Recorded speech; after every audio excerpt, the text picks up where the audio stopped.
जयराम जी, अगर आपने ये जब भविष्यवाणी की है कि अगले कुछ महीनों में गैर बीजेपी गैर कांग्रेस की सरकार बनेगी, तो क्या कांग्रेस के अलावा भी सरकार चल सकती है झारखंड में भी? देखिए, मेरे निजी विचार है, मैंने ये अपना अनुभव और जो केंद्र और राज्य के बीच जो मनमुटाव चल रहा है, राशि आवंटन को लेकर जो विवाद चल रहा है, पैसे जो नहीं आ रहे हैं, उसके आधार में, उसके आलोक में मैंने ये अपना ओपिनियन रखा है। क्योंकि ये लोकतांत्रिक व्यवस्था है, सबको अपना ओपिनियन रखने के लिए स्वतंत्र है, तो ये मैंने अपना ओपिनियन रखा है। बाकी मुझे ऐसा लगता है नहीं, संभावना है, बिल्कुल भी संभावना है, बिल्कुल हो सकता है, इस बात से इनकार नहीं कर सकते। ये मेरा ओपिनियन है। हाँ। क्या उस सरकार में आप मंत्री बनना चाहेंगे? देखिए, ये सब चीज़ें जनता तय करेंगी। मेरा अपना कोई, मैंने आपको जो वही बताया, जो तो जनता से रायशुमारी होगी, और मैंने आपको वही बताया जो आप भी कहीं ना कहीं चर्चा करते हैं। बस आप गुपचुप तरीके से करते हैं, और हम थोड़ा स्पष्टवादी हैं, हम पब्लिकली चर्चा करते हैं। चर्चा आप ही से सीखे हैं पत्रकार बंधु, पंडित जी, हम आपसे सीखे हैं महाराज। आप लोग चुपे करते हैं। सुनिए, नहीं, देखिए, ओपिनियन कायम होने से पहले या तो अपब्रिंगिंग होता है, या सुना जाता है, सोर्सेज होता है, तब ओपिनियन बनता है।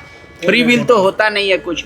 तो अगर ये ओपिनियन आपके दिमाग में गया कि आगामी कुछ महीनों में या कुछ दिनों में झारखंड में कांग्रेस हट जाएगी सत्ता में, तो इसकी संभावना आप बता रहे हैं कि पैसे की कमी है सरकार के पास, तब तो बीजेपी को सटना चाहिए। आप कह रहे हैं नहीं, दोनों नहीं सटेगा, सिर्फ जेएमएम की सरकार चलेगी। तो इसके पीछे क्या तर्क है, वो नहीं समझ। देखिए, इसके पीछे तर्क आप जानते होंगे, बेहतर जानते होंगे। मुझे जैसा चर्चा है, जो कांग्रेस है, लोग ऐसा कह रहे हैं, और पिछले बार की सरकार में आप देखे होंगे कांग्रेस के कई विधायकों पर इस तरह की बातचीत हुई थी, जिनमें अभी वर्तमान मंत्री पांडे के नेतृत्व में कुछ लोग पश्चिम बंगाल तक की यात्रा किए थे। तो ना उन सारी चीज़ों को आप लोग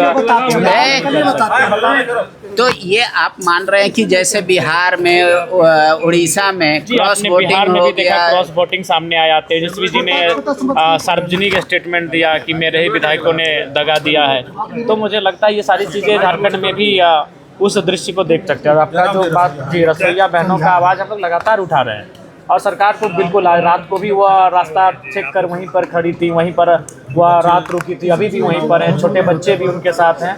तो मुझे लगता है ये गंभीर चिंता का विषय है। सरकार को अपनी एक प्रतिनिधिमंडल को वहाँ भेजना चाहिए और उनसे बातचीत करनी चाहिए कि उनकी मांगे क्या है और किन मांगों का भी वो समाधान करते हैं। मैं ये नहीं कह रहा हूँ कि अगर वो 15 बिंदु लेकर आए तो 15 बिंदु पे काम करें, कम से कम 5 बिंदुओं पे तो काम हो सकता है, तो कम से कम उनसे मिलना चाहिए। राज्य सरकार का कर्तव्य बनता है। अच्छा, 1932 स्थानीय नीति, नियोजन नीति, इस पर कोई चर्चा नहीं हुई, आपने कल उठाया था। सरकार खामोश है इन चीज़ों को लेकर, वक्त गुजरता जा रहा है। बिल्कुल, काफ़ी समय गुजर रहा है, और सरकार को इन विषयों का निराकरण करना चाहिए। 25-26 सालों में अगर आप नियोजन नीति, स्थान नीति परिभाषित नहीं कर पाते हैं, तो फिर हमें लगता है बिना नीति नियम के राज्य आखिर कितना दिन चलेगा, और अगर चलेगा तो राज्यवासियों को लाभ नहीं मिलेगा, और वही इस राज्य के साथ हो रहा है। तो इसलिए मुझे लगता है कि सरकार को गंभीर होकर इन विषयों का निदान करना चाहिए। ठीक है, एक एडवाइस आपका, मैं उसकी भर्त्सना करता हूँ। एक एडवाइस जो हेमंत सोरेन को आप देना चाहें।